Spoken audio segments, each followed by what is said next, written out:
That was Baltimore Orioles manager Brandon Hyde, or former manager Brandon Hyde, a week ago, talking to the media, expressing his frustration with the way the team has played, the overall way they've just went about doing their day-to-day things. It has not been Orioles baseball the past 3 years. And it was all good just a week ago. And it's funny how things can quickly change. And for today, May 17th, 2025, the Baltimore Orioles have officially moved on from manager Brandon Hyde. What's going on, everybody? God's favorite host here today. Happy Saturday to everybody. Happy Saturday to all those who are out and about. It's Preakness Saturday. Looks like the rain is gone. The sun has shined through, but it was a precursor of what was taking place at the warehouse. And after last night's debacle to the Washington Nationals with 15 runners left on base, the Baltimore Orioles, currently with the second worst run differential in the major leagues, have fired manager Brandon Hyde. That was a week ago, as mentioned, from courtesy of the good brother Matt Wyrick on X. So make sure you guys go give him a follow. Basically, he said Mike Elias had been incredibly respectful to him. He's been incredibly supportive, as well as everyone in the front office and ownership. I do have the statement from the Orioles, which I do want to read before we kind of get into the meat and potatoes of this. But the Orioles did release a statement today. I actually was notified that this happened. I didn't even see it happen live. I didn't even get the notification, but shout out to the good folks in the Flex Zone family for teeing me in. But as I read the statement from the Orioles, the Baltimore Orioles announced today that manager Brandon Hyde has been relieved of his duties. And I quote, "As the head of baseball operations, the poor start to our season is ultimately my responsibility." That's a big point there. If you don't take away nothing else from this video today, as the head of baseball operations, that is Mike Elias, the poor start to the season is ultimately his responsibility. Part of the responsibility is pursuing difficult changes in order to set a different course for the future. I want to thank Brandon Hyde for his hard work, dedication, and passion all these years in returning the team to the playoffs and winning an American League East championship. His many positive contributions to this organization and to Baltimore will remain, and we wish him and his family the best. So clearly, a move like this, but let's kind of break it down piece by piece. A move like this is not made just by Mike Elias. Clearly, David Rubenstein, his team of people, the Kyle Ripkins of the world, the other people in the ownership group, they had to sign off on this move being made at this point in the season. So yes, Mike Elias did make the call, but I'm sure this came from also a partnership with David Rubenstein and the ownership group to decide on today, May 17th, to let Brandon Hyde go. And I quote again, "Brandon Hyde is someone I've come to know and deeply admire, not only for his extensive knowledge of baseball, but also for his exceptional leadership as a manager," said Orioles control owner David Rubenstein. So David Rubenstein even spoke. Quote, "I am sincerely grateful for his significant accomplishments over the past 6 years, which have greatly benefited both the Orioles and the city of Baltimore. However, as it is sometimes the case in baseball, change becomes necessary." We'll get back to that because change is definitely necessary. And we believe this is one of the moments. The Orioles organization is truly appreciative of everything that Brandon Hyde has contributed during his tenure, and we wish him nothing but success in whatever path he chooses next in the world of baseball. I think Brandon Hyde will be a manager somewhere again real soon. Brandon is a man of great character, and we thank him for his dedication and wish him the best in his future endeavors. This also comes in with the announcement the Orioles have also relieved Major League field coordinator, catching instructor Tim Cossins of his duties. And I quote, "We thank Tim for his tremendous contributions to the organization over the years," said Elias. Now, who will take over for Brandon Hyde? That question has been answered. Third base coach Tony Massolino will serve as interim manager. Massolino has been the third base coach for the Orioles since 2021, working in various minor league coaching capacities in Cleveland's organization from 2011 to 2020, including 4 seasons as a manager with Single A Lake County in 2016, High A Lynchburg 2017, Double A Akron 2018, and Triple A Columbus 2019. The 42-year-old also was the interim third base coach for the Guardians during most of the 2020 season, while Terry Francona was away from the club with a medical condition. Bench coach Robinson Chirinos will remain in the same role. Remember, Robinson Chirinos, a former Oriole, is just getting his first taste of being in the manager role. And you can see now Tony Masalino will take over. He has experience in single A, double A, triple A, and of course with the Guardians as well. So not only Brandon Hyde, but Tim Cousins as well, major league field coordinator, catching instructor. So I guess the head coach, if we're putting this in football terms, and the offensive coordinator, both gone. We know last year they fired all their hitting coaches and then they bought in more hitting coaches or moved guys up. And it's just been a clusterfuck, to be honest with you, with the Orioles this season. And as mentioned, with the Brandon Hyde situation, he has been the manager who has helped these young guys since they've come to the major leagues. Clearly, they have a deep connection with him. And I got Adley Rutschman. He spoke recently in the last few minutes. You can tell he's upset about it because this is not Brandon Hyde's fault entirely. It is a piece of the pie. It's a piece of the cocktail because you can bring in Lottie, Dottie, everybody. You can resurrect the great Earl Weaver. You can bring in whoever you want to bring in at manager, insert name, Joe Torre. You can say Terry Francona. You can mention Buck Showalter. Whoever you want to mention as your favorite manager that you may like, the players still have to come to the plate because I'm really pointing this at the offense. The players have to come to the plate and they have to execute. I don't give a damn about exit velocity. I don't give a damn about the nerd stats, the analytics. I don't give a damn about you hitting the ball 100 miles per hour. Are you getting hits? Are you able to hit in clutch situations? Are you able to get runners in scoring position? Last night, like I said, 15 guys left on base is clearly unacceptable. This is what we cannot have happen as a baseball team that is expected to compete in a tough division. And the thing about it is, the Orioles are fortunate that nobody in this division is pulling away from the pack.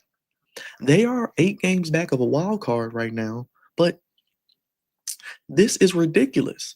And according to Matt Wyrick, the GM Michael Elias did call a team meeting at noon today to deliver the news that they were moving on from Brandon Hyde. Kay Povich says he called the Elias move a difficult change. So, and I'll pull up the quote for you there. But as you can see, that it seemed like a move that I don't want to say it came out of nowhere, but clearly the players did not see this coming.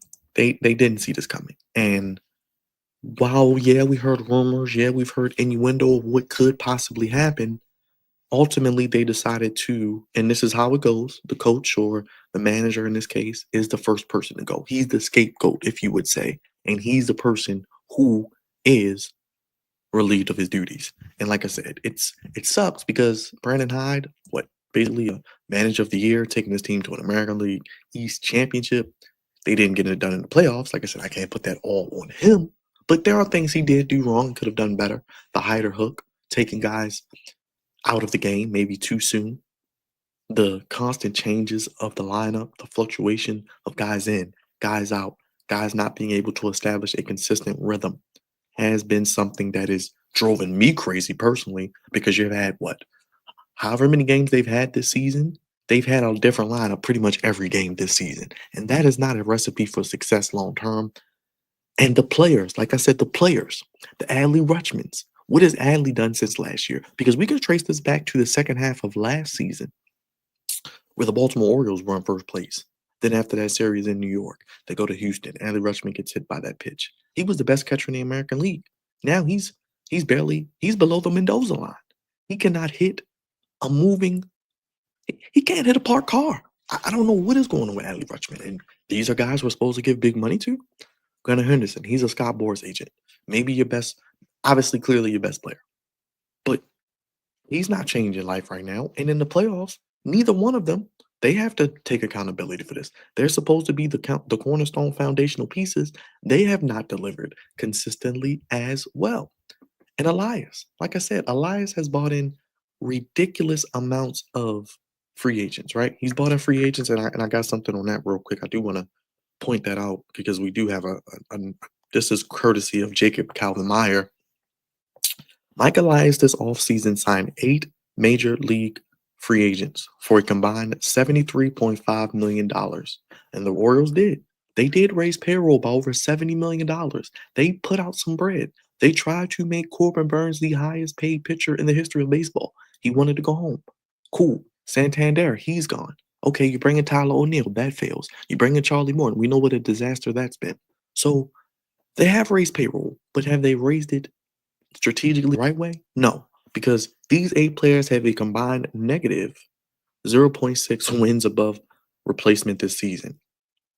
The Orioles currently 15 and 28, so 43 games in. So they're not even at 50 games yet. I do kind of think this move was a little immature. I kind of was of the mindset we're heading into Memorial Day, we're heading into June. He's not playing with the full deck. Jordan Westberg is out. He had a setback, so he's probably not going to. We won't see him till maybe June. Now, we did get news today, some good news about Colton Cowser, and I got that from Matt Wyrick as well. He did finally get back on the field. He is taking batting practice. It's his first batting practice since injury. And remember, that was in the opening series of the season in Toronto. So we're pretty much what?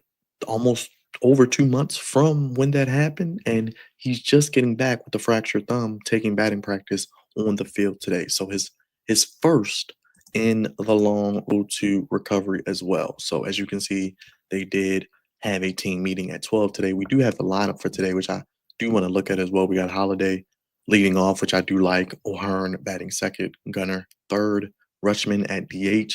I would not be opposed to seeing Rutschman potentially move down to maybe where Urias or Kerstead is because he's not hitting. But I guess they're going to try to set him up for success at the cleanup role. Cedric Mullins, I think we need to have a discussion about him. What are we doing with him heading into the trade deadline? Is he going to be a trade chip or is it going to be somebody we're going to build around long term? Because they cannot afford to just let Cedric Mullins just walk for nothing. They let Santander go. They let Corbin Burns go. They let Danny Coulomb go. And that was one of the ones I was really pissed off about last season because Ciano Perez has been terrible. Okay. Brian Baker has come back down to earth. Yanir Cano over the last couple of weeks has been god awful. Felix Batista was great, but he can't pitch every day. He blew one last night.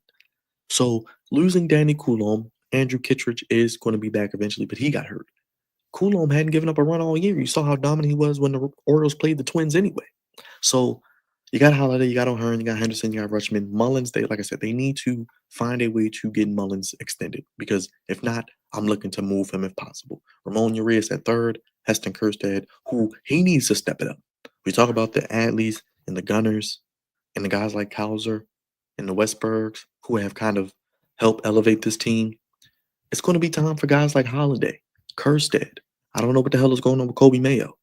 They are going to need to step up to the plate. Ramon Laureano's at left and Hanley at catcher, starting pitcher Kyle Gibson. And you see, speaking of what a terrible decision it was to bring him back, he has not looked very good either. But the money he spent, that 70 plus million added to the payroll, has been a basically a dud for this franchise. So that's the lineup for today. Like I said, it does feature Tony Mazzolino made the lineup, quote unquote.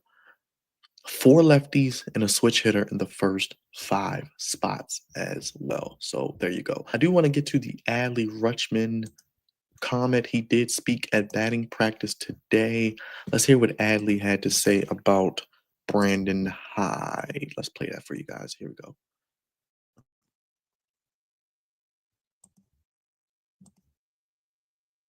Let's see here. Here we go. You hear about stuff like this happening, but to be a part of it's definitely different.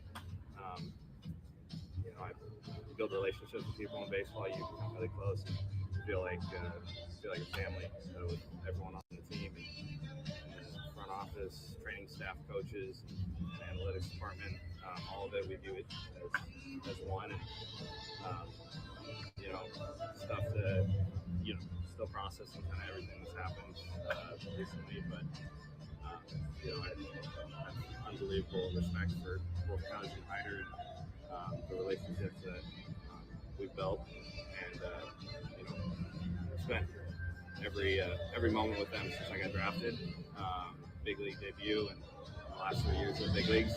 So obviously got close with them and love them and have the utmost respect for both of them.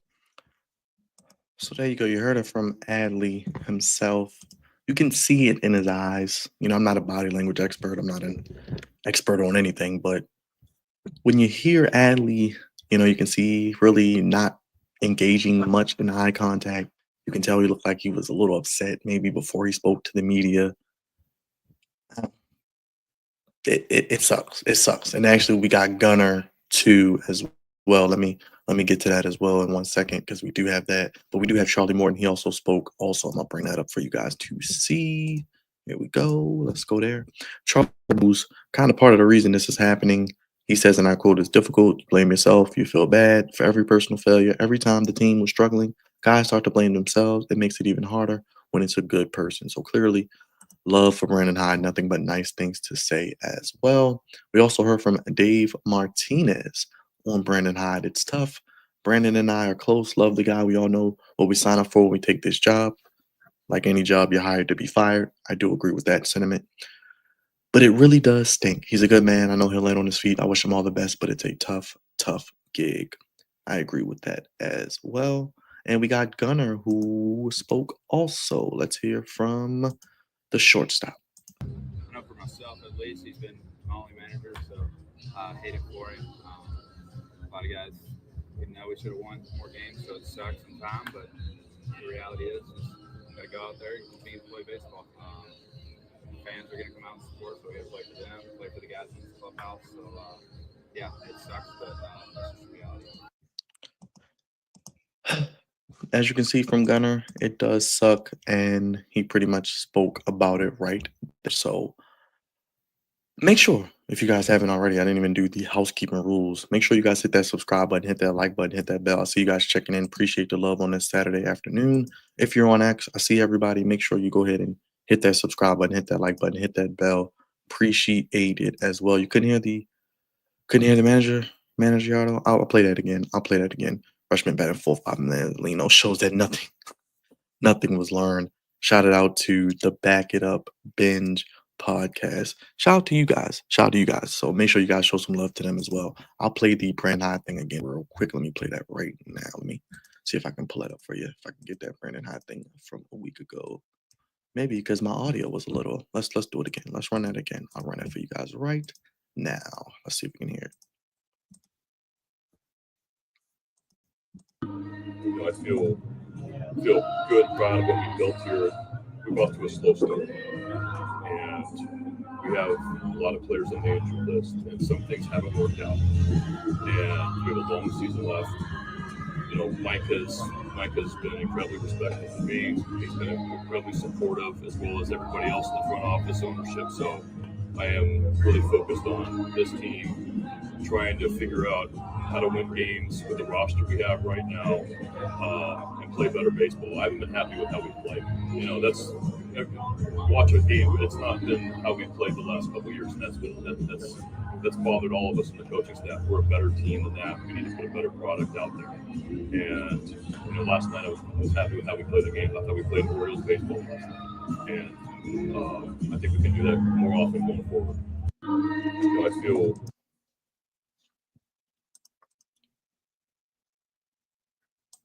Hopefully you guys could hear that from Brandon Hyde. Like I said, that was about a week ago from him. Let me go to the ESPN story real quick. This is of Jeff Passan. The Orioles did fire Brandon Hyde on Saturday. He has them currently. He had them at 15-28. They're 10.5 games behind the first place Yankees in the American League East. You can go ahead and wrap up the division and go ahead and give it to the Yankees now because it's not going to change. They're going to win this division easy. They may win it by double digits at this rate. The Red Sox are struggling. The Rays aren't doing anything. The Blue Jays are probably going to blow it up as well. Their manager could be fired. As we mentioned, Tony Mazzolino will take over. I did read the statement, so if you guys want to hear that, you can go back as well. An underperforming offense, one of baseball's worst pitching staff. Like I said, I'm not really going crazy on the pitching because Sagano has been a pleasant surprise. I said before the season he could win double digits. Dean Kramer is kind of who he is, a 4 or 5. Albert Suarez is hurt. He was a big part of what they did well last year. Grayson Rodriguez hasn't pitched in nearly a year, and I don't expect to see him this season, so that's a lost cause. We know Kyle Bradish, Tyler Wells, they won't be seen at the earliest till maybe September, if that. As mentioned, Andrew Kittredge, the offseason acquisition in the bullpen, he was injured. He has not pitched yet this season. Chase McDermott, they bought him up after injury. He wet the bed. He's back down in AAA. He may be someone that's more of a reliever, if that. Trevor Rogers, the trade that was getting rid of Connor Norby and Kyle Stowers, who Kyle Stowers seems to be finding his groove in Miami with the Marlins. It's one of those things where you have a guy and you play him and he doesn't do anything, then you trade him away to another franchise. He goes crazy, becomes a potential all-star. Then you got, as I mentioned, you lose Corbin Burns. Zach Eflin is banged up. He misses extremely, significant time. He's back now, but he's going into free agency. Do you give money to Zach Eflin? Or do you let him go? Or do you find maybe a trade partner? Because, like I said, I would have probably waited till after Memorial Day, see how they did against the Nationals on his homestand, because they had the Twins and Nationals get swept. At least maybe to win 2 out of 3.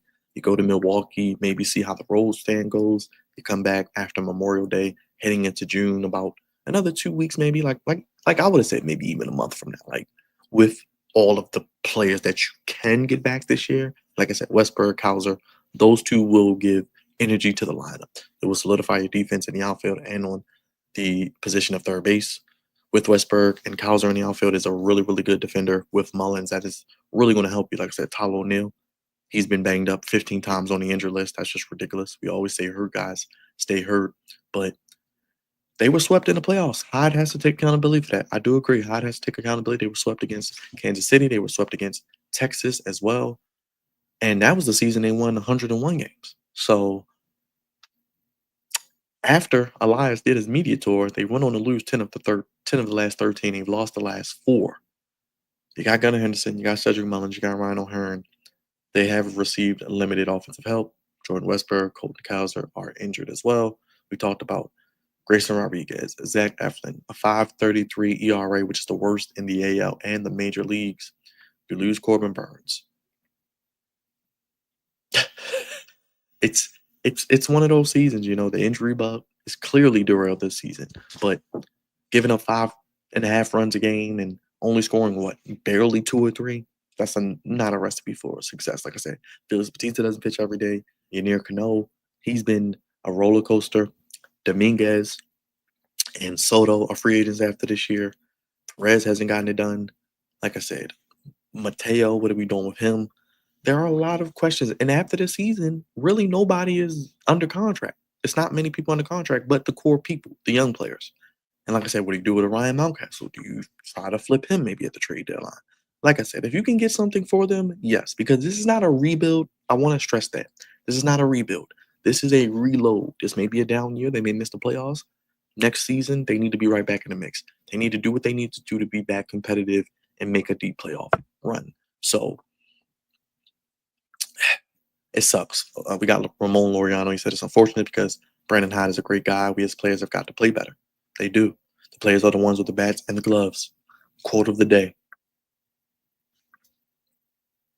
They had more money to spend this offseason with owner David Rubenstein, outfielder Tyler O'Neill, 3-year, $49.5 million deal, batting 188, 280, and 325. Charlie Morton, $15 million. He'll probably be DFA'd, 0-7, 8.35 ERA. Gary Sanchez, 1 year, $8.5 million. He's been on the injured list the past month almost. Andrew Kittredge, $10 million. 1 season, he's been banged up. Only player, Tomoe Yuki Sagano, Yu-Gi-Oh! 1 year and $13 million. He's been productive as well. He could be gone. He's a free agent at the end of the year. Do we trade him to the Dodgers? Or does he just leave and we get nothing back as well? So it kind of sucks. Back in 19, Hyde was hired. He was part of the second year of a teardown that saw them lose 108 games. So he's been here through the good and the bad. in 3 consecutive full seasons. They got Adley Rutschman and Gunnar Henderson in 2022, turned it around to 101 wins, and it seemed like this team was the window was open to compete. Baltimore started out in 2024 winning 91 games, lost Burns and Santander, who's not doing the best anyway. In Toronto, Jackson Holiday has shown a lot of development and progression this season, so shout out to him. Heston Kjerstad and Kobe Mayo, we don't know what they are. And honestly, they're not helping their trade viability as well. Those magic beans, they don't have any more magic because nobody's going to give up anything for them, honestly, as well. Mazzolino is 42 years of age as well. Like we mentioned, he has coached in multiple areas of the big league. So that is basically the main gist of everything going on with the team. As mentioned, Colton Cowser, he did uh, take batting practice today. I think they said he hit a home run. I want to find if I can find that. I think he had like a 400-foot home run. They're saying so. There you go with that. Also have, let me see if I can pull up here. A quote from Jacob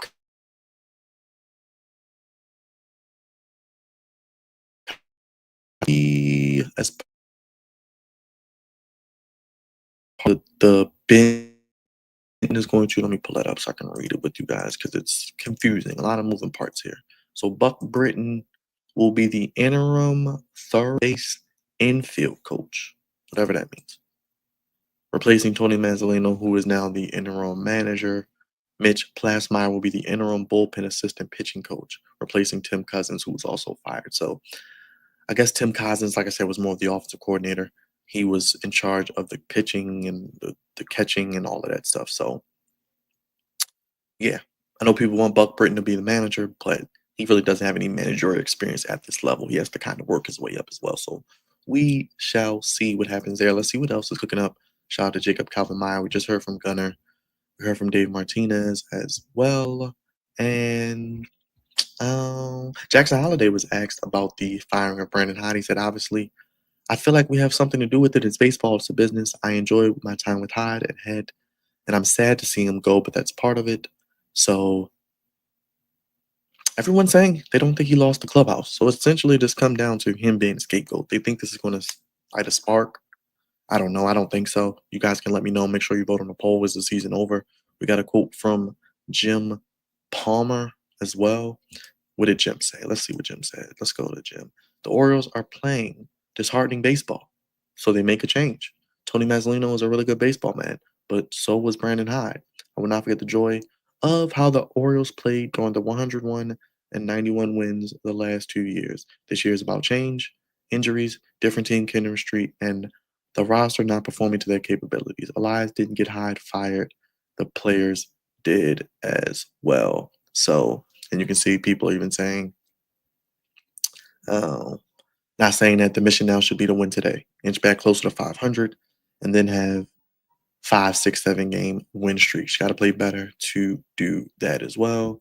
And people are saying, I wonder if Earl Weaver would have won with this roster, would have won 109, 108, 101 games like in 90, 69, 70, and 71. So good to see Jim Palmer still chiming in and a part of this team. In the front office, maybe, with the hitting coaches, what's going to happen at the end of the season with them. But it sucks because I think it was a little too soon, but I get they had to make a move. But honestly speaking, the move I wanted to see. Because, like I said, even if they win today, even if they somehow win this series, do you expect long term change? Do you expect them to really be able to all of a sudden just flick a switch and hit with runners in scoring position and not leave a lot of runners on base and advance runners and be able to manufacture runs if they're not hitting the long ball? I don't know. Like I said, I can blame injuries, but at the end of the day, players have to play. You still have Gunner. You still have Adley. You still have Jackson Holiday. You still got Cedric Mullins. You have pieces that should be able to get you through this valley right now. Like I said, I'm not even putting it on the pitching because the fact they only have a 5.33 ERA with Charlie Morton, with Kyle Gibson, with some of the struggles of the bullpen as of late, that it's not 6, 7 runs. The pitching, for the most part, has kept them in some of these games. Yeah, they've had some clunkers, they've had some stinkers. The game against the Yankees, the game against the Reds, they had the game against the Twins, They've had some games where they were blown out, and something we haven't seen with this team. Like I said, a lot of times, and you can go back and check some of my old content, my post game shows, my videos on the Orioles. They look lifeless. They look unenergetic. They look uninspired. They look like walking corpses. And that, unfortunately, is not what we're used to with the Orioles. And then I think after 7 innings, they haven't won a game all season. That was their bread and butter. The Oriole magic, the fight for all 27 outs. That was what made them special. The baby birds, never give up birds, fighting off pitches and showing heart and emotion. That is what, in my opinion, made this team fun to watch and made this team a viable contender, because I have not seen in my lifetime a World Series, and I know some of you watching this video right now have not seen a World Series. Hell, they haven't won a playoff game in what, over a decade. They have not done anything the last two postseasons that they made. Like I said, I don't care. This regular season to me wasn't about, oh, let's make 100 wins. Let's win 95 games. Let's win the American League East. I thought they were a wild card team at best anyway. I thought the Yankees were the best team in the division. And I thought, okay, just make it to the dance. Maybe you learn something. It's all about the playoffs, like with the Baltimore Ravens. You can make the dance. You can win however many games. You can set all the records. You can have the flashy comebacks. But if you can't do it when the lights are the brightest, and the pressure is the tightest, and you're in the postseason, and you can't even win a game, at least the Ravens may win a game or two. You can't even win a game. You get swept every year. That is not a recipe that I want to see. So I don't care how well they did in the regular season. If they made the playoffs and went to bed again, I do agree that change would have to be made. Now, I thought that change maybe would come after next season with Hyde and Elias both being on the hot seat, and Rubenstein only being on the job for 15 months, getting acclimated, can then make the moves he needs to make, because clearly he's ready to spin. He's not getting any younger. He wants a World Series. Like I said, the Orioles haven't had one since 1983, before I was born. So it sucks. It sucks. And like I said, I don't know what the lineup is going to do today. They're playing the Nationals, who they aren't much better. And I mean, we can look at the let's look at the standings for kicks and giggles, because the Orioles have the second worst run in baseball. Only worst is the Colorado Rockies.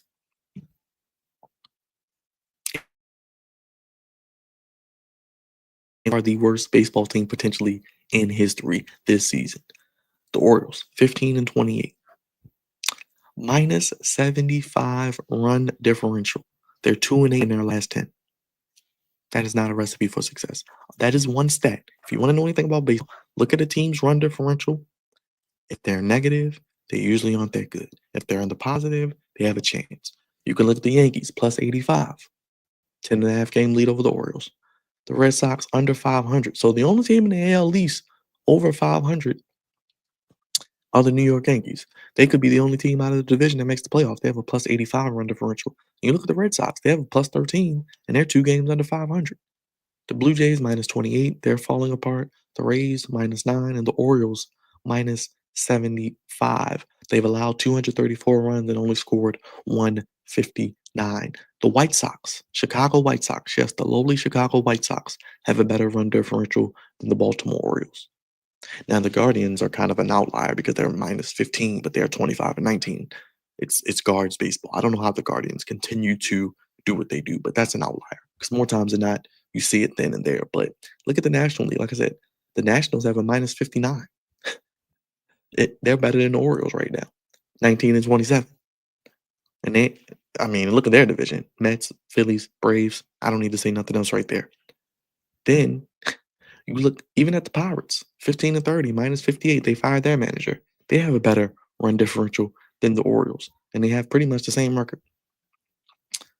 You look at the Colorado Rockies, minus 145. They're 7-37, potentially on track to be the worst team record-wise in the major leagues in the history of the game. But as you can see, we're not even at the halfway point either. That's what kind of is getting on my nerves too. Like, yeah, I know. Yeah, they're got a minus 75 run differential. Yeah, they're 10.5 games back, but they you're not even halfway through the season. Like I said, that's why I said I would have.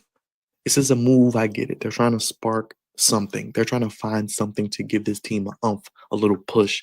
But I feel like This can do one of two things, and this always happens when someone is relieved of their duties. This can give you that temporary high, like a drug addict. It can give you that temporary high, that temporary fix.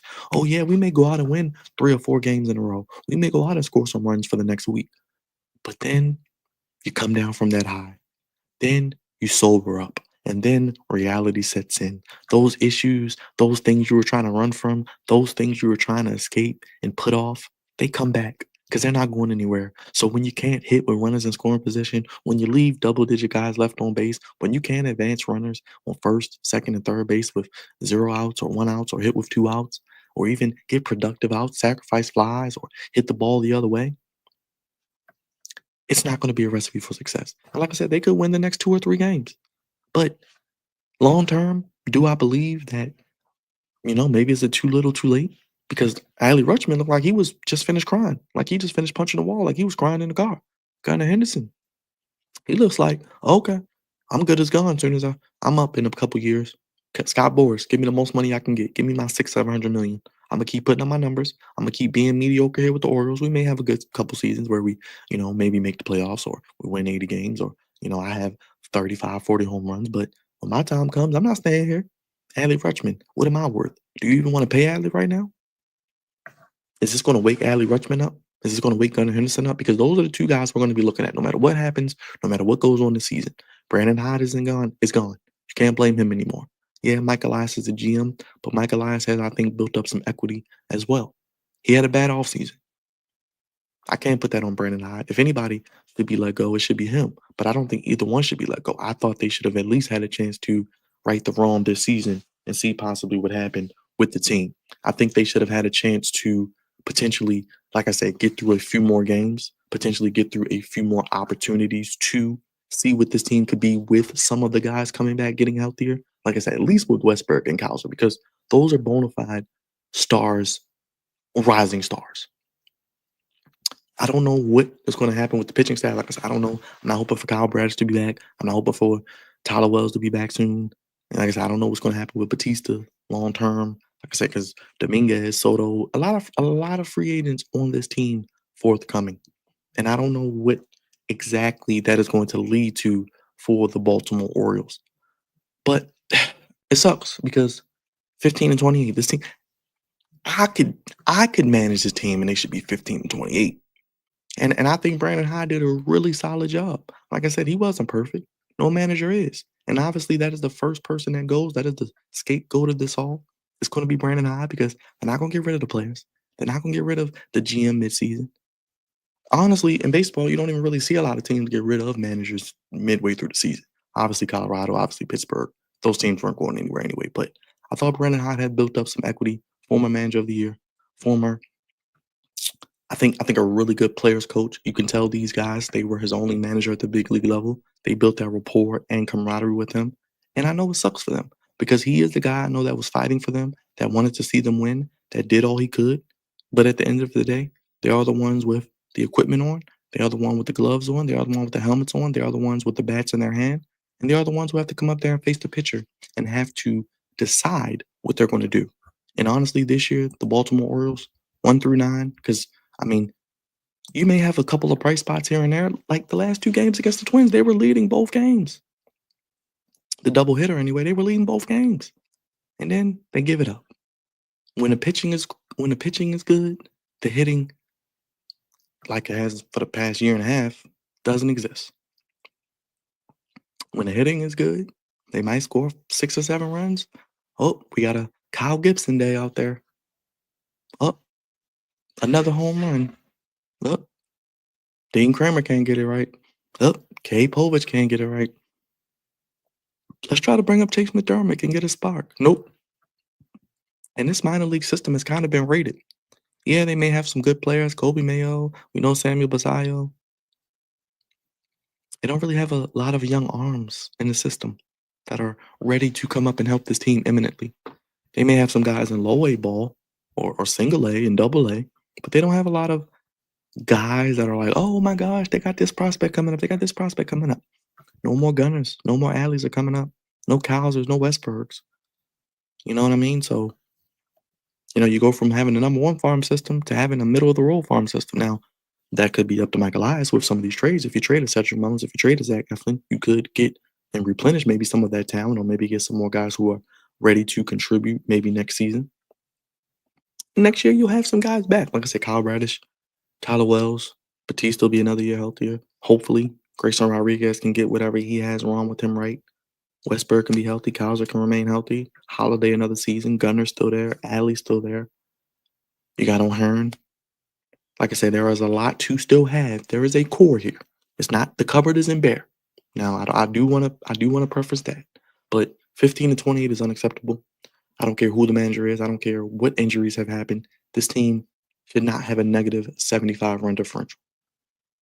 The fact that it's not over 100 with this pitching staff the way they've been sometimes is very, very, very shocking. Like I said, Charlie Morton, they have a great game, and then Charlie Morton comes out there and gives up 7-8 runs in 2 or 3 innings. It's just not complimentary baseball. The offense doesn't help the defense doesn't help the offense doesn't help the pitching doesn't help the defense, the pitching doesn't help the offense. It doesn't work hand in hand. There's no synergy. There's no camaraderie. There's no unity with the Baltimore Orioles right now. But they're getting ready to actually have first pitch now. So I know you guys are probably getting ready to watch the game. They're playing the Nationals. It's rivalry weekend. You guys know we do Orioles content here each and every day just about. We cover this team better than anybody. Like I said, if you're just finding us for the first time, make sure you guys hit that subscribe button if you haven't already. I think I've talked enough. It's funny because if you know about our channel, we work hard.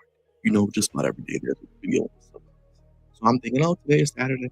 I got a day off. Don't have to worry about doing any content. We'll start tomorrow with a new week. So we can push out some content with the NFL schedule. So if you're into that type of stuff, we got the NFL schedule breakdowns of all 32 teams coming your way. We got the Ravens out, Commanders out, and some other teams I'm picking up. So whatever your favorite team is, all 32 teams will be covered. No wrestling event this weekend. Next weekend we got a lot of wrestling. But it's like, maybe I got a day off, maybe some time to do some things I need to do.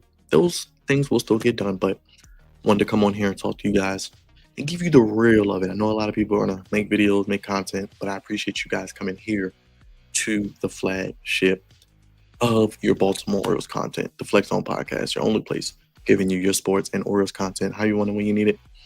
Yours truly, God's favorite host. If you haven't already, please hit the subscribe button.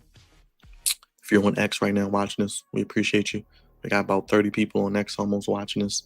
Go head over to the YouTube, type in the Flex Zone Podcast, subscribe, and make sure you hit that thumbs up. When you hit that thumbs up, it costs you nothing, first of all. And when you hit the button, it pretty much what it does is it pushes us out to the recommended aspect of YouTube. It recommends us to other Orioles fans, to other people who like baseball, to other people who like sports, who love what we do here on the podcast. If you love what we do, if you love the content that we produce, I promise there's something here you will like. You will find it. You'll love it here. And we're one big family. We do it all. Basketball, baseball, football, wrestling.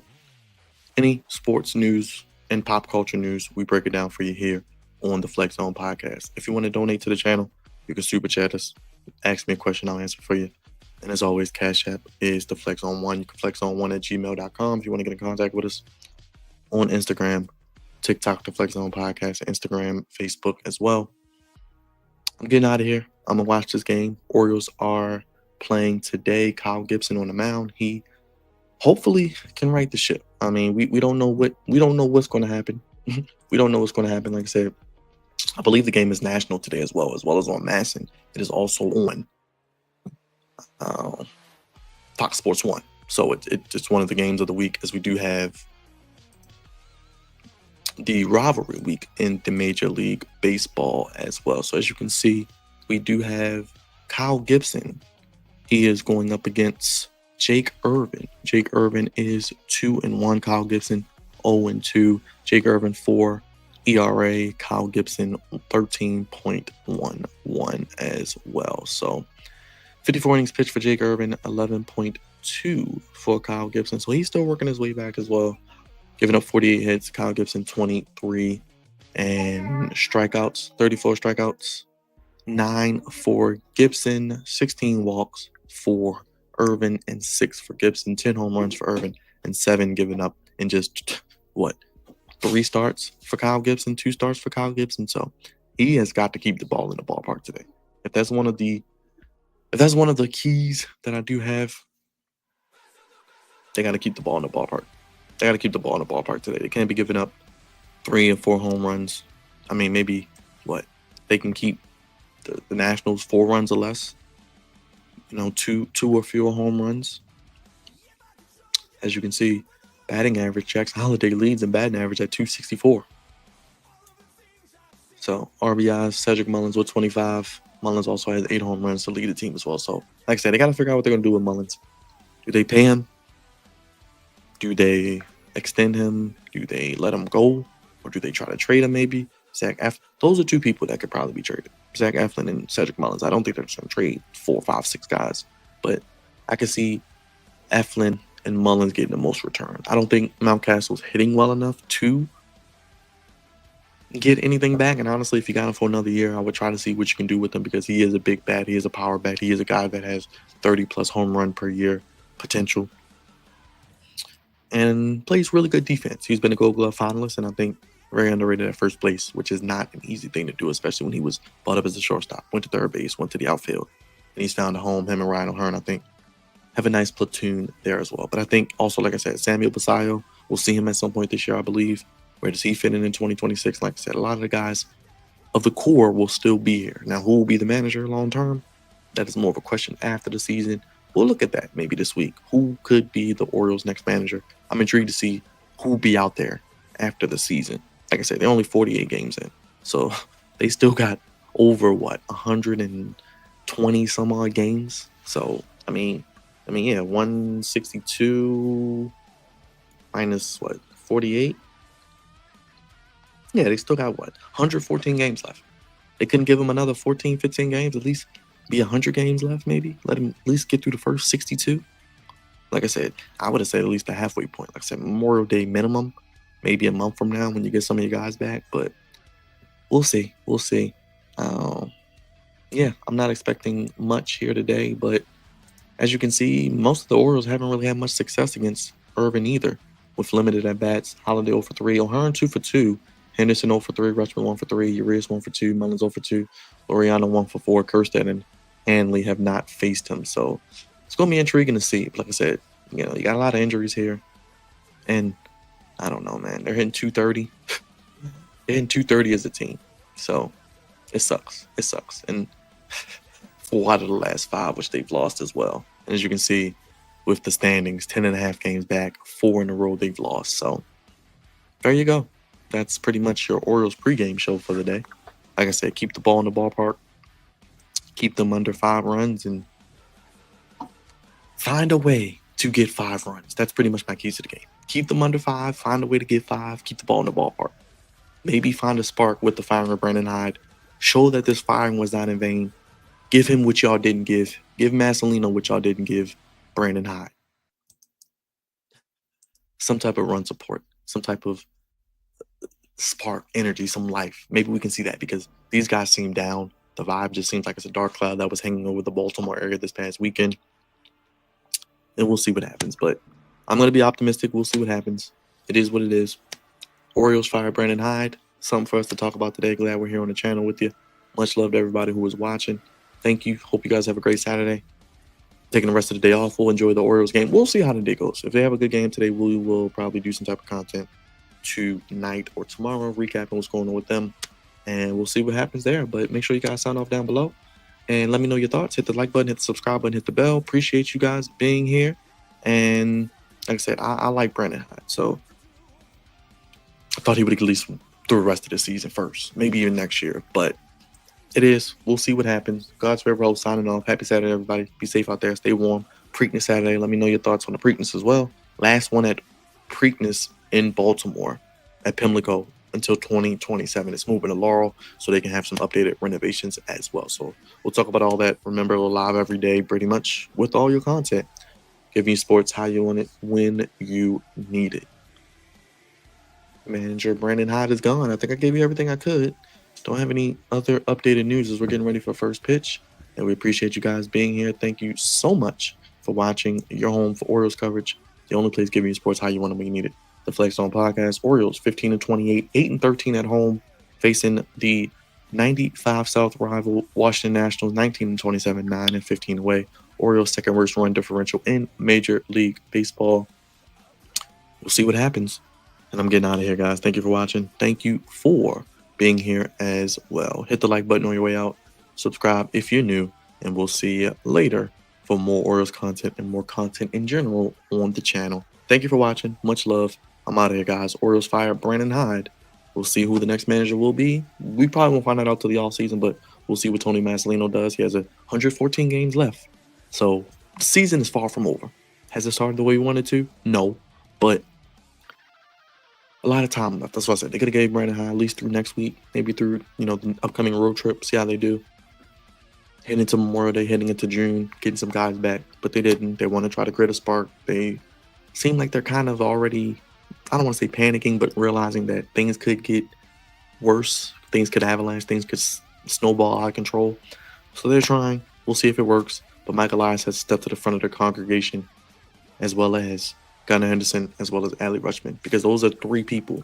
Because now, out of your four pillars, one of them is gone. So you got three left. So they got to answer the bell, as do the others, because once they step up, the others will follow suit.